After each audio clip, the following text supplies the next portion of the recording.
A bullet tore through his face, another cracked his skull, others ripped into his stomach, groin, ankle, leg, hip, and ear. He was also blinded in his left eye, and he survived 2 plane crashes.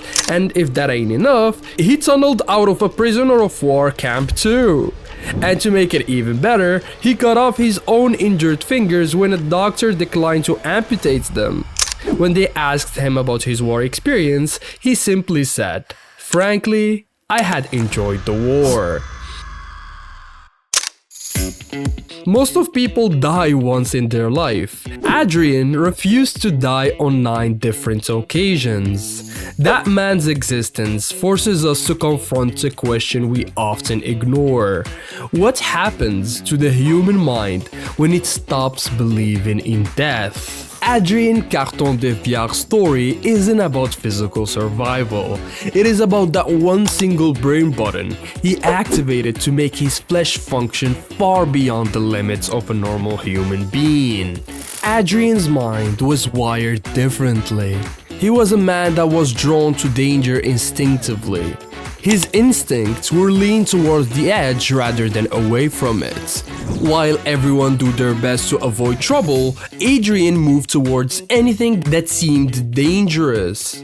He craved stress and uncertainty like drugs.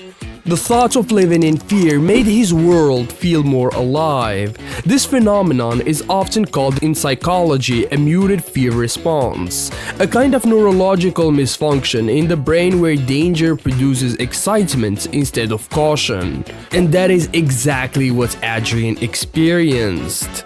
To him, fear was more of a dopamine source. And war in that case simply gave him the opportunity to enjoy himself. There's reports from other soldiers seeing Carton de Wiart running into battle, pulling the pins out of grenades with his teeth, throwing them at the enemy and reloading a revolver with one hand. So this guy is a single-armed killer. This man's military career is nothing short of fascinating. His wartime experience spans across 3 major wars, including World War I and World War II, making him a survivor of some of the most brutal conflicts of the 20th century.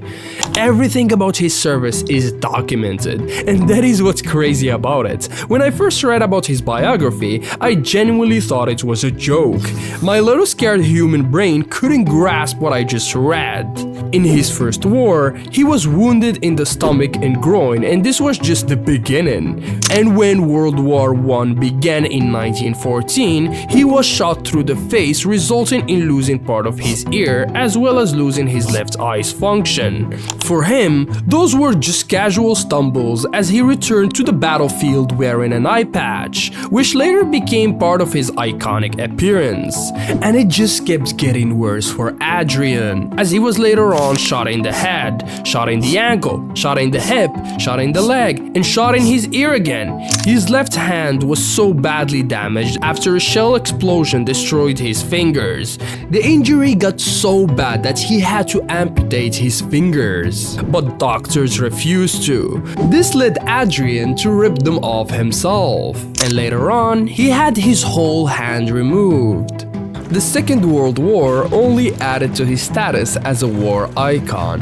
In 1941, his plane crashed into the Mediterranean. So instead of just rage quitting at this point, he swam through the wreckage despite all of the injuries he sustained during the crash. Then he was...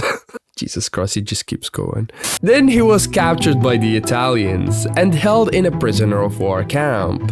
In case that was a signal to stop, nope, Adrian was just getting started as he attempted to escape 5 times and eventually succeeded by tunneling out. And after everything that's happened, he lived to age 83. He died as one of the most, if not the most, decorated officers in modern history, and somehow he outlived nearly everyone that fought with him in those wars. What about your biggest disappointment? Once again, that's the same analogy. You know, disappointment to me, to win, you got to lose. To be successful, you got to have something that's not successful. To be happy, you gotta have disappointment. This video wasn't supposed to be a history lesson. My goal was to try and highlight that you and Adrian are not as different as you think you are. Because we can all agree that the difference is definitely not biological, it is in our heads. His mind allowed him to function without a single second thought even in the most dangerous environments, while yours fears anything that is remotely uncomfortable. Things that aren't even a fraction of what Adrian went through. You think about consequences when taking any sort of decision. But what are those consequences? Are they losing your fingers? Losing your legs? Losing your head? The simple answer is no. We love to imagine the line between us and a man like him is massive. You probably might have told yourself at the beginning of the video that this guy was out of his mind. But what is wrong with it? That muted fear response I mentioned earlier? Every human has the potential to activate it. Our brains were never designed to keep us safe in the first place. In fact, our brain was designed to keep us alive. Those two are not the same thing. Staying alive means doing whatever it takes to get what you want, even if it means sacrificing what is dear to you. On the other hand, staying safe means imprisoning your own brain, your own mind, letting it rot with ideas such as anxiety and stress.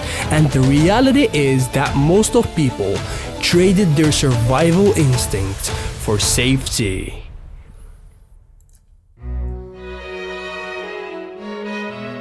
What I'm trying to say is that when fear disappears, we become truly alive. We often see fear as protection, yet we rarely notice that more often than not, fear actually blinds us. Ironically, although Adrian lost his sight, he never truly became blind, unlike the rest of us. So when fear fades, clarity gets born, a concept that forces you to face the world as it actually is, not as you need it to be.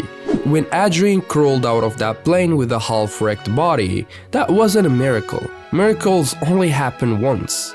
What Adrian did was strip his human brain raw, a version of the brain that was mainly used by our old predecessors, built for the sole purpose of challenging extreme survival conditions, and this is what psychology rarely admits publicly.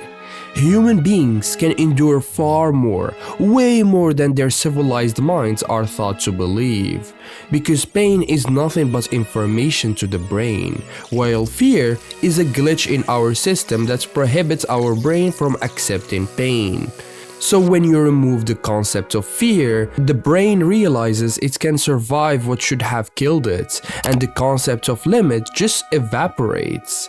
Adrian wasn't the most unkillable man in history because bullets didn't hit his vital organs.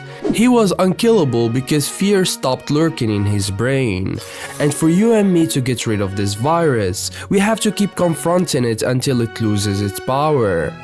We are talking about years of letting it grow inside us, so don't expect to get rid of it just like that. Don't try to erase it, nor cure it. Strip it slowly of power through exposure to danger. Are you afraid of lifting weights? Lift. You're afraid of talking to that girl? Talk to her. Remember, pain is information, and information is easily manipulated and rewritten. Adrian survived because pain became a joy, and the day you start embracing the pain, that is the day you become unkillable too.